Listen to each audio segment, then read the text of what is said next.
وعلى آله وصحبه أجمعين ومن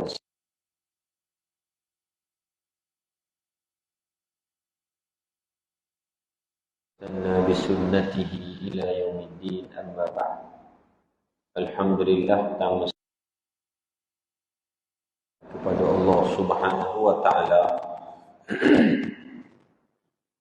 kerana malam ni Allah Ta'ala beri ruang untuk sama-sama hadir. Kita duduk di dalam majlis ilmu. Kita minta kepada Allah Ta'ala mudah-mudahan apa yang kita lalui pada malam ini pahala yang sangat besar.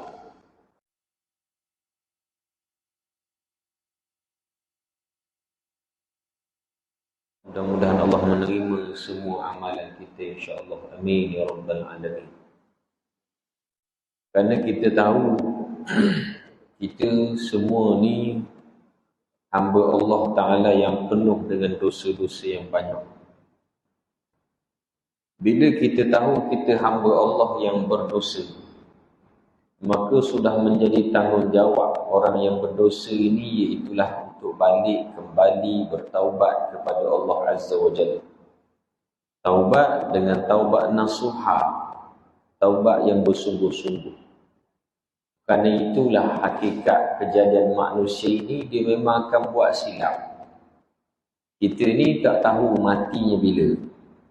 Sebab tu dalam hadis Nabi kata, Al-Kayyisu man dana nafsahu wa amila lima ba'dal maut.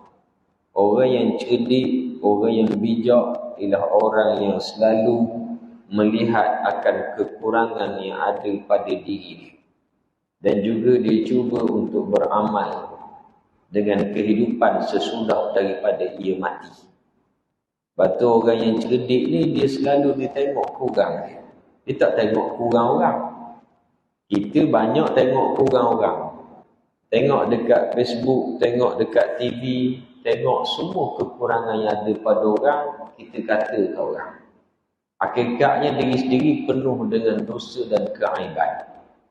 Sebab itu Nabi ajar kita jangan selalu tengok kurang orang. Tengok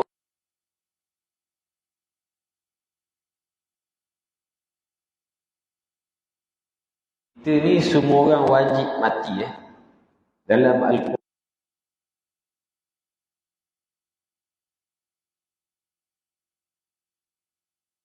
pasti akan merasai kematian. Sebab itu dalam hadis Nabi SAW, Nabi sebutkan bahawa kematian ini dia akan datang kepada kita bila-bila masa sahaja. Sama ada awak standby ataupun tidak. Sebab tu sebelum daripada kita mati, mestilah kita buat amalan-amalan yang diajarkan oleh Nabi kita Muhammad sallallahu alaihi wasallam bagi meneruskan lagi kehidupan setelah daripada kematian.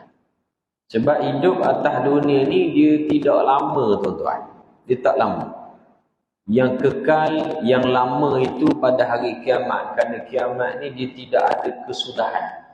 Dia suatu hari yang tidak ada hari esok. Maksudnya kiamat. Batu orang bijak ni dia akan buat amalan. Batu antara hadis yang masyhur, yang biasa kita dengar, yang biasa kita baca, Nabi kata, idza mata banu adam inqata'a amaluhu illa min thalath. Nabi sebut dalam hadis, Nabi kata bila matinya anak Adam, maka terputuslah segala amalan-amalan dia, kecuali 3 perkara. Maksud putus amalan ni ialah amalan yang kita buat atas dunia ni, dia tak boleh buat dah waktu awak mati. Inqata' ni makna putus. Sekarang ni kita semayang, kita dapat pahala semayang. Nanti awak baca Quran, kita dapat pahala baca Quran. Bila mati nak semayang, boleh semayang tak? Tak boleh semayang lah sebab mati. Mana ada orang mati dia bangun semayang? Tu zombie orang panggil. Baca Quran pun sama juga. Awak hanya dapat pahala baca Quran di saat kita baca sekarang. Bila mati nak baca tak boleh dah. Maksudnya inqata'a, terputus semua pahala amalan kita. Kita hanya dapat pahala apa yang kita kerjakan sekarang. Tapi kata Nabi SAW, ada amalan yang tak putus walaupun kita telah pun mati. Apa benda? 3 perkara. Yang pertama sekali, sedekahun jariyah. Sedekah yang kita infakkan pada jalan Allah Subhanahu wa taala, jariyah, dia akan terus berjalan. Kerana amalan ini bila mana kita infak, kita sedekah, kita wakaf, kita derma umpamanya, pahala itu akan berterusan sampai kepada kita walaupun kita hidup ataupun mati. Selagi mana benda itu bermanfaat untuk orang gunakan. Misal contoh infak kapek. Comel kapek Raudhah ni banyak ribu lah ni, mungkin berpuluh-puluh ribu. Duit daripada mana ni? Daripada orang ramai yang menginfak. Selama mana orang menggunakan kapek, ambil manfaat, awak hidup atau mati, diberi pahala berterusan oleh Allah Subhanahu wa taala. Ni kapek tuan-tuan ni pasang bila ni? Kalau ikut saya pijak-pijak ni rasa macam baru lagi. Bila pasang? Bulan puasa? Tidak. Setahun. Maksudnya setahun penderma, penginfak, pemberi sedekah atas kapek ni diberi pahala oleh Allah Ta'ala setahun. Sama ada di hidup atau mati. Mungkin ada dalam kalangan yang infak ni mati dah. Setahun dah, macam-macam benda boleh jadi. Betul tak? Mungkin ada hak mati dah. Pahalanya berterusan. Jadi di akhirat, di dalam barzah tersebut, Allah Ta'ala alihkan pahalanya. Kerana apa? Ada orang semayang, ada orang duduk majlis ilmu. Sebab itu persoalan sedekah dan juga wakaf ini suatu persoalan ataupun ibadat yang sangat besar yang diajarkan oleh Nabi SAW. Kerana ini dipanggil saham akhirat gitu.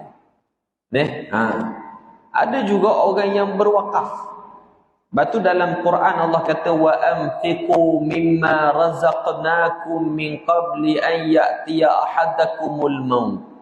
Infakkanlah sebahagian daripada harta yang Allah Ta'ala berikan kepada kamu sebelum datang pada kamu ni kematian. Belum mati, banyakkan infak, kerana ini dipanggil saham akhirat yang akan terus berjalan. Orang bijak ni kata Nabi, dia akan buat apa kehidupan setelah dia mati, amalan. Hari ni orang untuk menghadapi hari tua, macam-macam benda dia buat waktu dia muda dulu, dia macam-macam benda dia buat untuk kesenangan pada hari tu. Ada orang dia buat investment lah. Dia masuk KWSP, dia masuk apa lagi, dia ambil kerja kerajaan supaya ada pencen. Dia kerja keras nak naikkan gaji. Apa lagi, ASB, simpanan perkeso, Sosko pula dah. Soso ikutlah macam-macam jenis nama lagi simpanan. Dia buat semua perkara ini tujuan dia untuk kehidupannya waktu hari tua. Maknanya dia bijak dah lah tu. Dia tahu bila dia dah meningkat usia,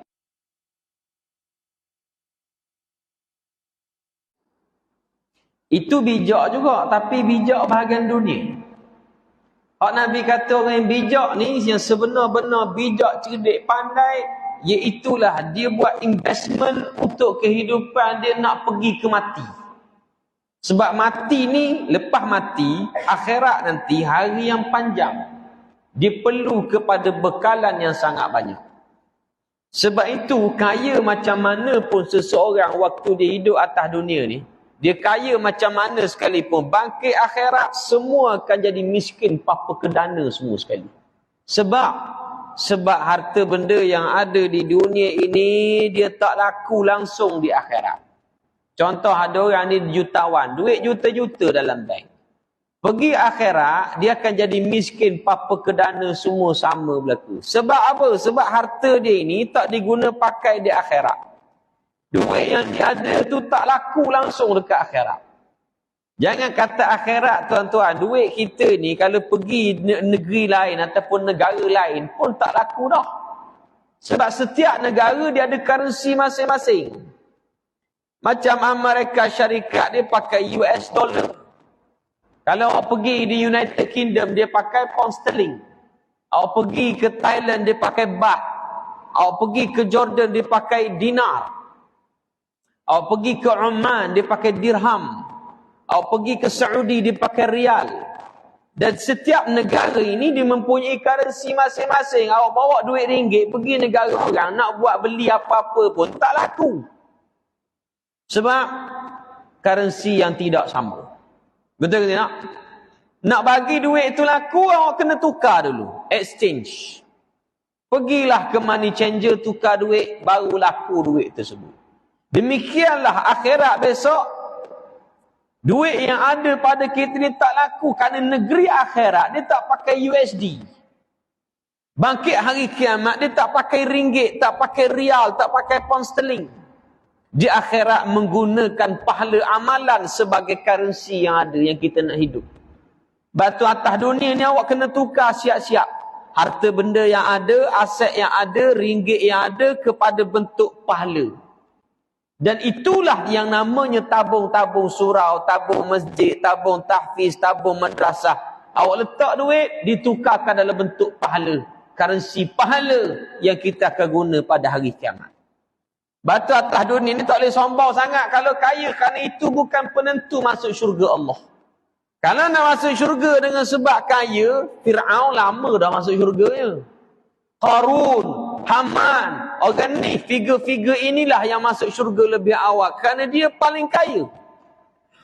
Kalau masuk syurga kerana miskin, ramai dah orang miskin masuk syurga. Tapi hakikatnya, masuk syurga ni dia bukan pada kaya atau miskin, tetapi kepada iman dan taqwa pada Allahu Jalla Jalaluh. Orang hak bijak, dia nak mati, dia tahu dah. Dia akan gunakan harta bendanya itu untuk tukar dalam bentuk pahala buat investment. Batu ada orang join infak, join wakaf sebab dia tahu harta benda yang dia ada ni tak boleh guna pada hari kiamat. Nampak tu? Dia wakaf ni tuan-tuan dia lain. Wakaf dengan sedekah ni dia lain. Apa beza dia? Sedekah ialah infak yang kita beri secara umum. Duit orang yang bagi untuk sedekah ni tuan-tuan, pahalanya kita dapat besar pahala ni. Tapi orang boleh pakai duit itu bila-bila masa saja dan apa tujuan sekalipun dia boleh pakai juga. Umpamanya tuan-tuan, kita biasa duduk di kedai makan ni biasa tak? Datanglah orang jual kepek, jual tisu. Dia nak minta sedekah kan? Jaranglah datang-datang jual spare part motor, jual barang hardware ni, biasanya jual tisu je. Lepas pada tu kita duit tu dia boleh pakai untuk apa tujuan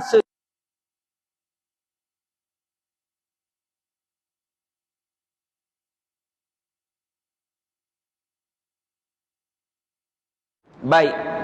Wakaf ni dengan maksud terhenti. Apa yang diniatkan oleh pewakaf. Pada imam, Ustaz, ni saya nak wakaf untuk beli. Oh, ada TV pula dah. Kita tak standby kamera atas ni. Dia kalau masuk TV ni dia kena semak sikit tuan-tuan. Dia tak boleh nampak bengong sangat. Nak wakaf, nak beli TV, contoh. Duit RM100 itu haram digunakan untuk tujuan yang lain selain daripada TV. Sebab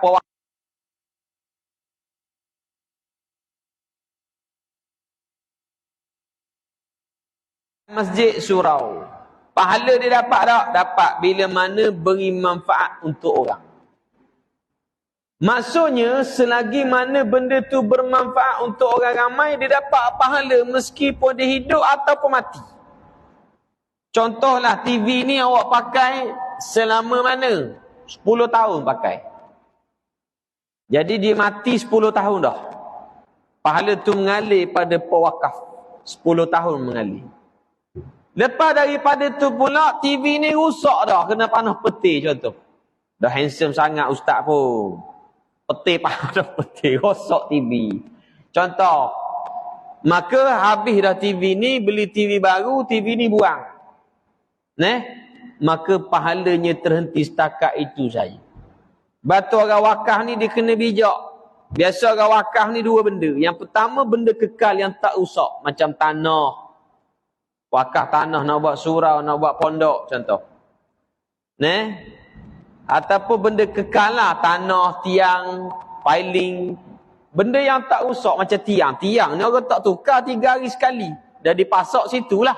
Betul ke tak? Baik. Yang kedua jenis benda yang mengalir. Wakaf mengalir ni macam wakaf pendidikan dan juga kebajikan. Orang nak buat pondok kita beri. Untuk tujuan tahfiz kita beri. Selama mana ilmu orang duk amal. Mengajar di pondok-pondok, di tahfiz-tahfiz, di pesantren-pesantren, awak dapat pahala berterusan pada pewakaf. Batu Al-Azhar, Universiti Al-Azhar di Mesir umpamanya. Pondok-pondok di Kelantan, di Thailand, di Narathiwat, Takbai, Patani, semua ni dibina dengan dana wakaf pendidikan. Kerana pahala tu dia akan mengalir seiring dengan ilmu yang mengalir. Ni wakaf. Jadi hak ni Nabi kata ni orang bijak, dia buat saham akhirat dia. Sebelum dia mati dia banyak infak. Betul tak? Kerana dia tahu duit yang dia ada sekarang ni untuk digunakan ke atas dunia dulu. Akhirat tak laku dah. Misal contoh, awak ada RM100 dalam poket. Dalam poket ni ada RM100. Betul tak? Belum tentu RM100 itu hak kita tu. Kita tolong pegang je. Bukan hak kita. Dah hak siapa dia? Yang siapa-siapa punya lah. Nanti awak pergi balik ni. Pergi kedai makan nak pergi kedai makan nak minum air. Contoh. Bayarlah pergi kedai makan syakak 3 rasa. Oleh kerana beras mahal sekarang ni, bayar dalam mahal jugalah. Dalam RM100 habis. Makan 3-4 orang. Ataupun makan habis kurang dalam RM34, RM35. RM30 lah. Daripada RM100 tadi tu, RM30 dah jadi milik orang kedai. Bukan hak kita, kita tolong pegang je. Betul ke tak? Balance berapa ringgit ni? RM70. RM70 balik rumah, isteri pula dia buat ngongek dia, nyonyek buat demam. Belilah ubat demam paracetamol RM30 habis dekat farmasi. Habis RM30 jadi yang orang farmasi punya. Tadi kita ingat RM100 hak kita. Dah, hak tuan kedai, hak tuan farmasi. Tinggal berapa ringgit lagi? RM40 lagi. RM40 isteri pula balik-balik makan ubat demam. Dia rasa segar sikit. Dia nak beli Pizza Hut contoh. Dalam orang kata boykot Israel nak beli juga. Belilah dia. Habis RM40. Dah mana yang awak punya? RM100 tadi tu. Tak ada, bukan hak kita. Betul tak? Adalah RM10 lagi baki dalam poket ni. Pergi masjid, letak dalam tabung surau masjid. Daripada RM100 semua yang orang punya, yang kita hak RM10 itu saja. Jadi harta kita yang sebenarnya ialah yang diinfakkan pada jalan Allah Ta'ala, hak tu hak kita. Yang kita bawa balik akhirat besok untuk hidup pada hari akhirat yang begitu lama. Batu sahabat-sahabat Nabi bila sebut tentang infak, macam Sayyidina Abu Bakar As-Siddiq radhiyallahu anhu, sebut infak, diberi semua hartanya pada jalan Allah. Semua. Tuan-tuan carilah mana-mana orang dermawan dalam dunia ni yang bila sebut tentang infak, dia boleh beri semua harta dia. Tak ada orang. Kecuali Abu Bakar As-Siddiq radhiyallahu anhu. Tak boleh buat misal lah. Tak ada dah orang yang semisal dengan itu. Kalau tuan-tuan cari orang sekali dia infak umpamanya, bermaksud dia ada lagi 2-3 juta dalam akaun bank dia. Dia tak berani beri semua. Seorang je dalam dunia ni, satu-satu manusia yang Allah Ta'ala buat yang boleh beri semua harta dia, Abu Bakar As-Siddiq radhiyallahu anhu. Sebab iman dia hebat. Sebab tu infak ni kata,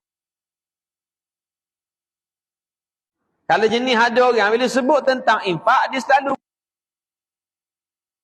iman dia lemah. Ada orang beri infak dia, kalau infak banyak beri, maka iman dia kuat. Batu Abu Bakar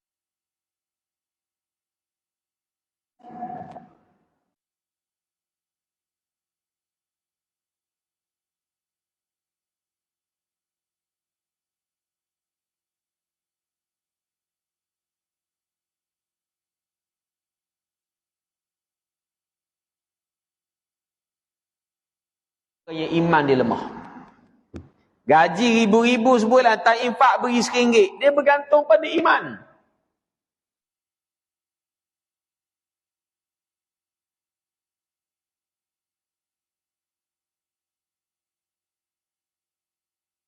Besar daripada orang yang beri banyak lagi. Itu benda ni. Lepas tu kadang-kadang kita kalau dalam bab infak ni jadi berkira. Sebab apa? Sebab dalam Al-Quran Allah Ta'ala kata asyaitanu ya'idukumul faqr. Syaitan ini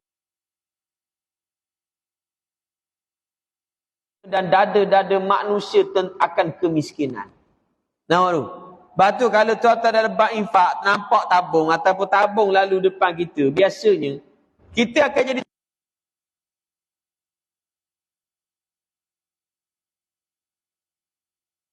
nak letak 100 tu jauh sekali. Rasa sayang ke duit. Tengok-tengok RM1 tak ada, RM5 tak ada.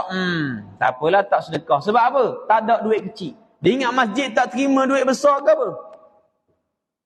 Sebab kita dah ajar diri kita ni untuk derma duit kecil. Sedangkan Nabi ajar, kalau awak nak infak, nak sedekah, beri apa yang kita paling kita rasa kita sayang. Yang orang sayang, duit kecil ke duit besar? Apa senyap ni, tidur dah tuan-tuan. Jangan tuan-tuan. Saya redah hujan ni. Tuan-tuan buat tidur itu mampukah aku? Orang sayang duit besar. Lepas tu bila kita infak, kita beri duit besar, pahala besar dapat. Nampak tu? Hari ni orang dia berfikir-fikir. Sebab apa? Sebab dia tak tahu bila dia nak mati. Orang ni kalau dia ingat ke mati, tuan-tuan, harta benda ni kosong bagi dia. Betul tak? Bila kita bercita-cita untuk hidup lebih lama, itu yang jadi kita jadi kikir kepada agama Allah Ta'ala. Betul tak? Nak beri duit besar tak berani. Macam ada seorang hamba Allah dululah. Ada seorang haji ni, bila lalu tabung depan dia, ramai orang hari Jumaat. Lalu tabung depan dia, ada jenis orang, bila dia nak derma, dia tak tengok dah duit tu. Dia ambil wallet dia, pakai tarik buat keluar. Dalam kepala dia nak derma RM1 je. Bila dia tarik buat keluar tak tengok, tarik-tarik tengok nak letak dalam tabung RM100. Nak tarik balik letak dalam wallet, tak berani dah. Tak sebab malu, orang tengok belaka ke dia. Jadilah kali letak juga, muka redha terus muka. Muka tu dah. Balik rumah, seminggu pandang siling teman-teman. Allah, menyesal. Salah letak RM100. Sebab apa dia rasa menyesal, rasa terkilan, tersilap letak? Sebab dia rasa dia hidup lama. Saya bagi satu contoh mudah lah. Katakanlah waktu mana dia tersilap letak duit RM100 dalam tabung. Tiba-tiba keluar daripada masjid, kelecah jatuh mati. Kalau dia tahu dia nak mati waktu itu, dia menyesal ke tidak duit letak duit RM100? Menyesal tak? Tak menyesal. Kalau dia tahu nak mati, dia letak dengan wallet-wallet letak dalam. Sebab apa? Dia tahu dia nak mati. Yang hari ini jadi menyesal. Sebab dia tak tahu mati bila. Macam kita lah. Kalau awak tahu nak mati esok, tahu nak mati malam ni contoh. Kita duit banyak. Tiba-tiba infak sikit saja, sudah tentu awak akan rasa menyesal.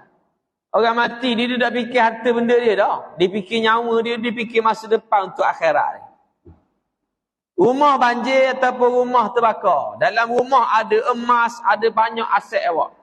Bila rumah terbakar, kita bangun tidur tengok rumah terbakar. Awak nak selamat nyawa dulu ke nak kutip emas dulu? Hak kita simpan. Jawab. Mesti orang selamat nyawa dulu tak? Maksudnya, harta benda duit awak, bila nak dibandingkan dengan nyawa, nak dibandingkan dengan akhirat, kita tak fikir dah. Orang, duit boleh cari bos. Kita kata. Nah, itu. Yang pertama kata Nabi SAW, ini antara amalan yang tak terputus walaupun setelah awak mati. Lepas tu sebelum mati ni, kena banyak buat investment untuk akhirat. Beri infak banyak-banyak. Tak usah bimbanglah duit ni, setakat ni tak ada lagi orang yang dia miskin sebab sedekah. Tak pernah dengar lagi. Bahkan Allah Ta'ala janjikan siapa-siapa yang banyak infak ni, Allah Ta'ala akan cukupkan rezeki dia bertambah-tambah lagi keberkatan. Bahkan setiap kali awak nak infak letak dalam tabung surau masjid ni tuan-tuan, apa jadi? Allah hantar malaikat pula dah. Mendoakan keberkatan atas rezeki dia. Nah, tak? Ya Allah berkatilah apa yang ada pada rezekinya itu. Beri berkat banyak. Nah, tak? Tu dia dalam bab infak. Biar berterusan macam tu mati mudah.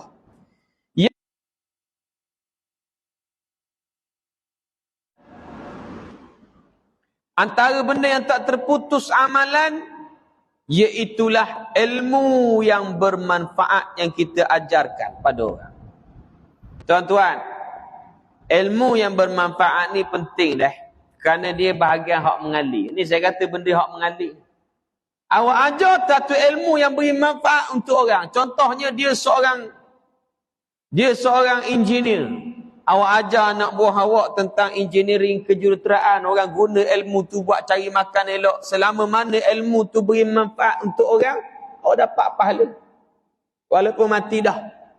Terutamanya kalaulah benda itu yang melibatkan ilmu-ilmu agama. Lagi besarlah pahala tersebut.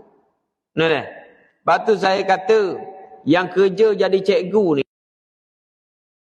pahala memang besar. Sini siapa dia cikgu? Ataupun bekas pencen cikgu, ada tak cikgu? Saya nak respect tabik cikgu tu. Pasal apa? Dia cikgu ni tak ada kerja lain dah, dia mengajar orang. Betul tak?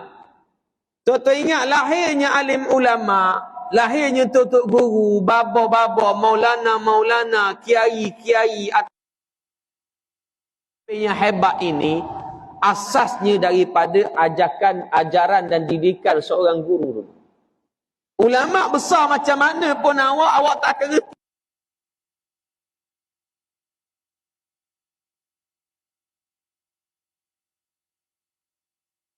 Cikgu-cikgu yang mengajar di pendidikan awal kanak-kanak, dia ajar A, dia ajar B, dia ajar C, mengenal huruf.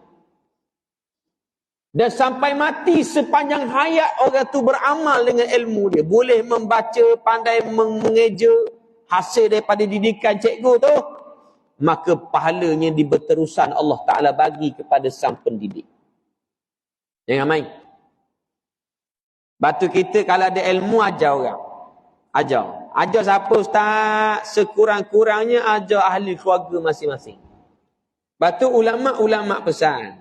Siapa-siapa yang ada anak ataupun dia ada cucu, dalam banyak-banyak ilmu yang awak mesti ajar, yang jangan lepas ke orang lain benda ni. Kalau boleh awak sendiri yang ajar. Iaitulah ajar tentang surah Al-Fatihah dan ajar tentang Bismillahirrahmanirrahim. Awak ajar Fatihah, ajar Bismillah. Jangan, kalau boleh, jangan beri orang lain ajar benda ni. Memanglah kita hantar dia sekolah, dia belajar. Kalau boleh dalam banyak-banyak ayat Quran dia belajar surah Al-Fatihah, biar kita sendiri yang ajar. Sebab apa? Sekian kita ajar mereka, dia akan bawa amalan ini, surah ini sepanjang hayat dia. Terutama dalam semayang dia akan sebut dan ulang sampai dia mati. Siapa ajar haji surah Fatihah? Haji ingat surah Fatihah tak? Oh, tak ingat berat. Tak ingat surah Fatihah? Penat sungguh lah kali ni. Siapa dia ajar surah Fatihah? Mak ayah. Cikgu. Tak ingat tak? Haji siapa ajar surah Fatihah? Ingat tak? Tak ingat? Ayah tak? Allah, besar pahala ayah haji. Sebab apa? Beramal sampai tahap sekarang ni lah. Dah semayang 5 waktu sehari semalam. 17 kali baca. Betul tak? Ayah dia ajar surah Fatihah. Belajar. Alhamdulillahi Rabbil Alamin. Ar-Rahmanir Rahim. Maliki Yawmiddin. Mak saya ajar. Masa kecil. Iyyaka na'budu wa iyyaka nasta'in. Ihdinas siratal mustaqim.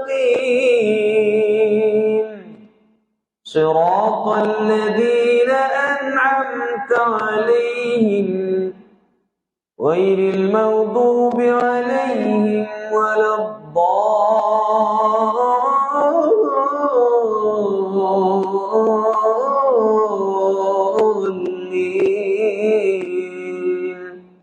Amin. Berapa kali baca sehari? 17 kali sehari orang baca. Yang ajar surah Fatihah ni, dia mati, dia hidup, berterusan pahala dapatkan dia. Sebab tu kalau Quran, kita tak erti sangat Quran, nak ajar anak ni mesti kita hantar tahfiz tu tau. Biarlah tak erti Quran ke apa, bahagian surah Fatihah, kita yang ajar. Allah Ustaz tak ingat dah Ustaz, anak saya besar-besar belaka dah. Cucu. Ambil cucu. Cucu ada? Ada cucu tak? Haji berapa dah cucu? 4 orang. Oh, legend. Haji? 6. Oh, 4, 6. Dia macam genap. Siapa 8? Cepat. Oh, ada pula 8. Malah tanyalah, tak balik aku ini. Cucu ada ni, kalau boleh, kita ambil, nak saham kan? Dah kalau 4 orang cucu, 4 orang kita ajar surah Fatihah. Cucu 4 orang mari. Biar tok ajar, biar datuk ajar awak surah Fatihah. Ikut. Bismillahirrahmanirrahim. Dia pun ikut. Bismillahirrahmanirrahim. Rabbi mengajar hari ni. Tuan-tuan amal. Lepas tu ada orang ni buat live pula. 2 telefon buat live. Orang tengok orang amal. Saya dapat pahala tak? Dapat. Lepas tu jangan tidur. Tai saya kuliah hari rugi aku. Alah. Ramai ada orang tengok? Seorang? Tak buat hati saya tengok. Ya redok je. Ramai tak? 2 orang. Oh ni ramai. Gabung lah gabung. 42. 40 orang tengok. Puas hati dah. Ni dengar mu 40 orang. Saya duduk mengajar buat. Betul tak? Lepas tu awak kena ni pula. Sebut tentang kita kena ingat tuan-tuan, yang mengalir ni bukan benda baik saja. Contoh awak sedekah pada benda jahat pun mengalir juga. Tadi kita kata infak untuk surau, benda tu orang beri manfaat, dapat pahala. Kalau awak beri, keluarkan duit untuk buat pusat judi contoh. Mengalir, benda macam ni mengalir, jadi bahasa sedekah. Awak sedekah benda tak baik, dia jadi pahala, jadi dosa tak baik. Contoh duit kita ni tuan-tuan, kita infak untuk pembangunan kelab malam. Orang duk joget gila-gila dalam tu, kita dapat dosa, dapat pahala. Dosa dipanggil dosa yang mengalir. Bukan pahala je mengalir.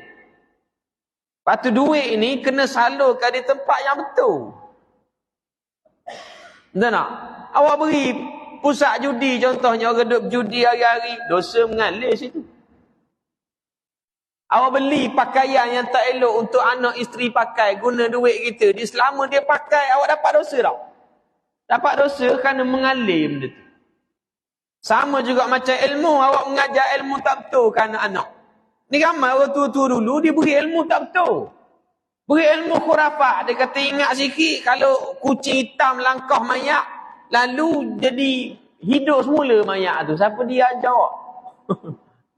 Tidak kau orang tua-tua dulu ajar. Betul tak? Jadi kita pegang sungguh amalan tu, ilmu tu. Mana-mana kucing hitam lalu, kita halau dia. Nyanyi kucing tu. Innocent. Biasa benda lagi hotok nenek kita ajar dulu, ilmu salah. Cuba sebut contoh. Tunjuk matahari, tunjuk ke pelangi, tangan jadi kudung. Salah tak salah? Hak khurafat. Benda ni. Hak tuan-tuan ingat. Tuan-tuan ni tak suka saya dah ni. Tanya tak jawab, saya balik lah. Tak ada masalah. Tolonglah benda ni. Toyo.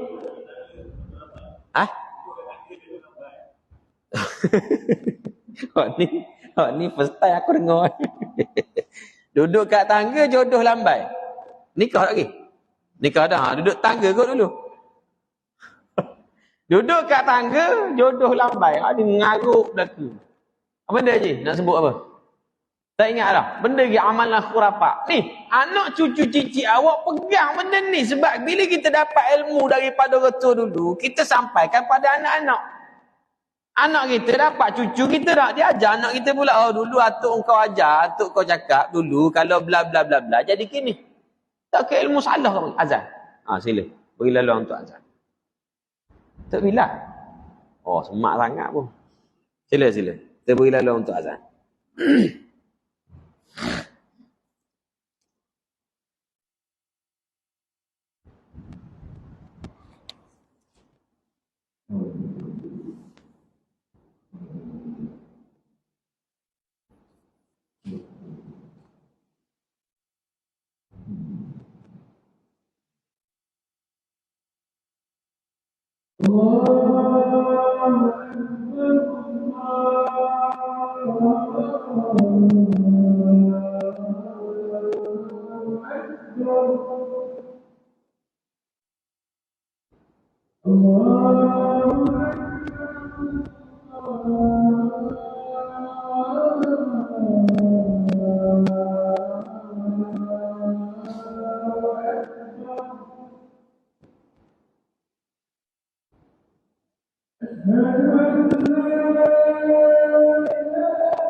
La ilaha illallah Muhammadur Rasulullah.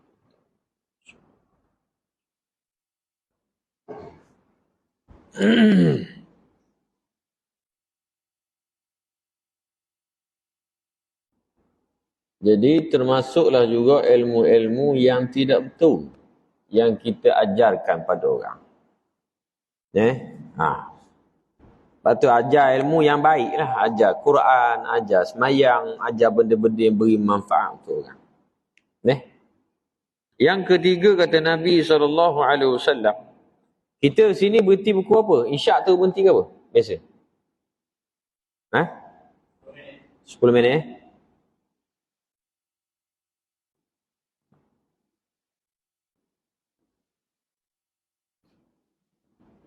Kita perhabis hadis ni.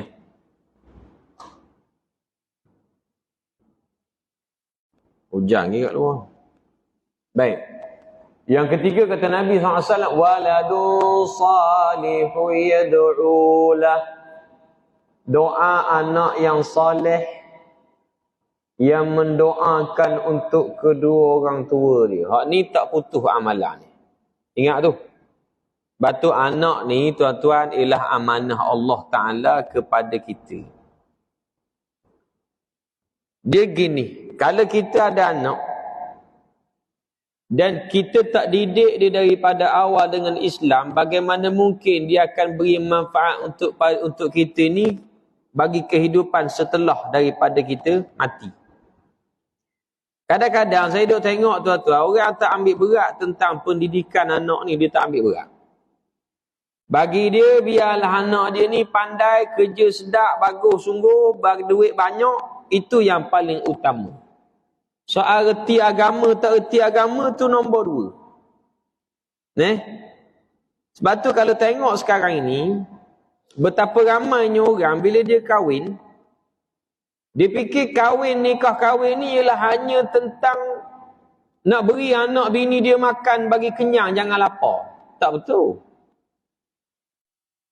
Ramai orang bila dia kahwin, dia ke rumah tangga, dia pastikan dalam mindset dia pegang, aku kena pastikan anak bini aku ni tak lapar. Itu yang dia keluar pagi, balik petang sampai tak datang mengaji, tak datang mayang berjemaah, tak ada langsung urusan agama ni. Sebab apa? Bagi dia, asalkan bini aku kenyang sudah. Anak-anak cukup makan. Kalau hanya setakat itu, hayawan pun beri makan ke anak dia. Betul tak? Rimau, lembu, dia ada anak, dia akan beri anak dia makan. Kucing sekali beranak, kucing tu boleh 5-6 ekor, dia akan beri susu ke anak dia. Dia tak suruh anak dia cari makan sendiri awal-awal ni. Kalau kita manusia pun buat benda yang sama, tak ada beza kita dengan hayawan. Batu yang membezakan kita dengan hayawan ini, iaitulah manusia ni diberi pendidikan pada anak dia. Batu antara nafkah yang ramai terlepas pandang, iaitulah pendidikan. Nafkah bukan hanya awak beri makan, minum, pakaian, tempat tinggal sahaja. Yang paling penting pendidikan. Ajar mereka hukum halal haram, hak ni boleh, hak ni tak boleh. Ajar mereka tentang ketaatan pada Allah Subhanahu Wa Taala. Dan benda ni kadang-kadang ramai terlepas pandang dan mengabaikan urusan pendidikan ini. Batu dia tak kisah kalau anak dia tak tutup aurat dengan sempurna, dia tak kisah. Seorang ayah dia tengok anak dia keluar rumah stokin tak pakai. Muka ayah tu muka innocent, muka tak salah, tak rasa apa. Dia tengok bini dia keluar rumah tak tutup aurat dengan baik, nampak lengan, nampak kaki, pakai seluar ketat, tudung tak labuh sehingga nampakkan bentuk dada, dia tak rasa apa. Suami ni, ayah ni, dia tak rasa apa, tak rasa bersalah pun. Sebab apa? Janji kenyang, janji cukup makan. Sudah. Batu kalau tentang pendidikan ini kita tak beri daripada awal, bagaimana mungkin bila kita mati dia boleh beri manfaat untuk kita pada hari kiamat? Waktu kita di barzakh. Ramai orang dia ada anak, contoh 5 orang. 5-5 semua tak tahu benda lah ke? Hak seorang mengaji di Oxford, hak seorang tu kerja jadi kontraktor, hak ni gaji besar. Baik bila balik hari raya cuti kereta mewah-mewah menjadi kebanggaan bagi seorang mak ayah. Betul. Tapi kalau kita fikir balik dalam ramai-ramai 5 orang anak awak tu, kalau kita mati, kalau awak mati esok-esok, siapa yang paling berpotensi untuk boleh menguruskan jenazah kita? Siapa yang paling berpotensi untuk nak jadi imam, sekurang-kurang jadi imam sembahyang jenazah ayah dia, mak dia? Kadang-kadang ada orang tak ada. Ayah dia mati, siapa yang kena uruskan? Ustaz-ustaz imam surau. Mana anak dia? Anak dah erti, anak datang ayah mati pakai luar pendek. Lepas tu, siapa dia ajar tu? Kalau tidak mak ayah dia tak ambil berat daripada kecil. Bahkan kita tak risau langsung ada anak tak erti baca Quran. Tak risau. Ni akhir zaman tuan-tuan. Lepas tu saya duk perhati, masyarakat sekarang yang generasi baru ni, kalau dia ada anak, lelaki atau perempuan, dia ada anak, dia pastikan anak dia ni reti cakap orang putih dulu. 80%. Quran tak reti tak ada hal. Quran gagap tak ada hal. Yang penting orang putih. Lepas tu, semua orang dia akan ajar anak dia bahasa orang putih. Bermula daripada kecil. Kalau bola jangan kata bola, kata ball. Betul? Kalau nak kata nak pergi kerja, jangan cakap pergi kerja, cakap papa nak pergi work. Aku lempang juga jadi kan. Pasal apa? Salah ke ustaz? Tak salah. Awak nak belajar apa bahasa pun bagus. Yang salah, kita dahulukan orang putih. Tekankan sangat. Anak Quran hadis tak erti baca. Tulisan Jawi tak pandai tulis. Baca Quran pun tercungak-cungak. Tapi orang putih speaking power lah. Ini penyakit akhir zaman. Dia rasa loser kalau anak dia tak erti cakap orang putih. Tapi dia tak rasa bersalah kalau anak dia tak erti baca Quran. Baca Quran gagap-gagap, tak erti baca. Tak ada hak bagi dia. Hantar sekolah orang putih tu ajar bayar yuran mahal-mahal. Untuk Quran kalau ustaz cah RM100 sebulan pun kata mahal. Ustaz penunggang agama dia kata. Ajar Quran pun kena bayar mahal ke? Weh, lu perangai. Betul tak? Banyak komplain. Lepas tu saya ada tahfiz. Kita buka tahfiz percuma. Tak ada alasan. Tak ada yuran sikit pun. Tak belajar juga, pada. Betul tidak? Jadi 10 minit saya berhenti dah. Juga lah tu-tu tengok jam, tengok ustaz. Tengok jam, tengok ustaz. Dalam hati kata menatang nak berhenti bila. Kita berhenti ni. Lama-lama hujan-hujan ni. Jadi ini antara hak 3 benda Nabi sebut. Nak doa anak yang soleh tu penting lah. Nak solehkan anak ni tuan-tuan. Daripada sekarang kita kena ni. Ustaz, anak saya besar-besar belaka dah ustaz. Terlambat ke? Tak terlambat. Tak terlambat. Boleh tegur je dia orang. Tegur mereka ini supaya apa? Supaya betulkan kesilapan yang ada. Maksudnya jangan benda tu berlaku lagi kepada anak cucu cicit kita yang akan datang. Cukup lah. Penting ni. Dan satu benda saya nak pesan lagi. Kalau kita nak anak kita berdoa untuk kita, kita dulu kena berdoa untuk arwah mak ayah. Kalau kita nak anak kita buat kebajikan kat kita, kita dulu buat kebajikan untuk arwah mak ayah. Itu benda ni.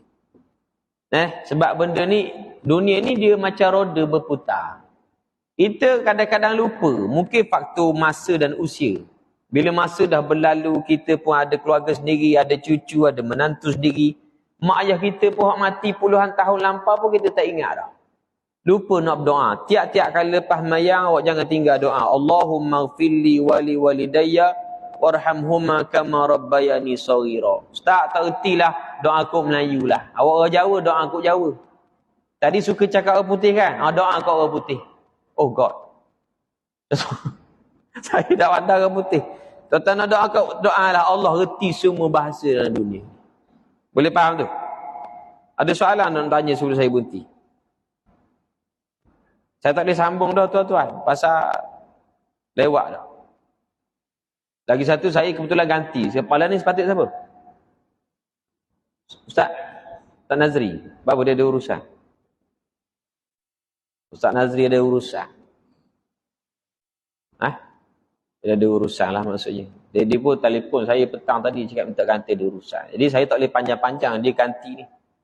Kalau tuan-tuan nak sambung pula bila-bila kita tunggu Ustaz Nazri ada urusan pula. Tu boleh. Gitu mudah.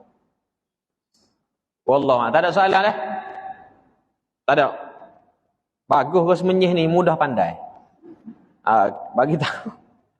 Bagi tahu sekali pandai terus. Beres. Tak ada masalah. Cukup setakat tu dulu untuk saya kira tak ada kuliah sangat. Tazkirah lah. Tazkirah ringkas ni. Akhir sekali sebelum saya berhenti, saya ambil kesempatan sikit mana-mana tempat. Boleh off dah ni.